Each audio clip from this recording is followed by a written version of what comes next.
Discrimination at work is a serious issue, and the reality is it actually occurs much more often than we think. Generally speaking, discrimination is where someone is treated less favorably because of something called a protected characteristic. Now, those are things like race, age, religion, disability, but there are a number of these. But those are some examples of what a protected characteristic is. In England and Wales, discrimination is prohibited under the Equality Act 2010, and that makes it unlawful for employers to discriminate against their employees based on one of those protected characteristics that I highlighted earlier. But it's not just employees, it's job applicants as well, and in some cases it can be after the employee has actually left the business too. The Act also makes it unlawful for one employee to discriminate against another, and also where employers fail to make something called a reasonable adjustment in the context of those employees who may have a disability.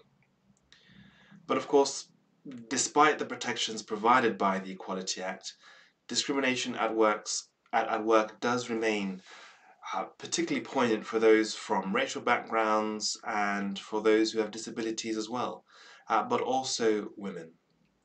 Those groups are disproportionately affected by discrimination in the workplace, and there are many ways that discrimination can manifest at work.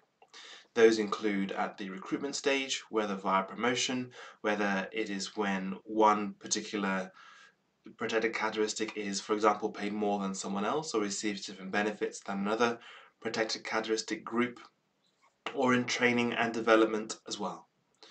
Discrimination can also take form in the place of harassment and or victimization too. However, the reality is, with discrimination generally, it is more often subtle than it is blatant. Individuals who do experience discrimination at work can take action to address it.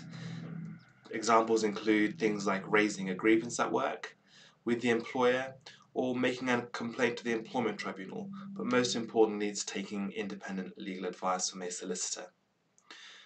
The unfortunate reality is, as I say, is that discrimination at work is still and is always going to be likely to occur, unfortunately.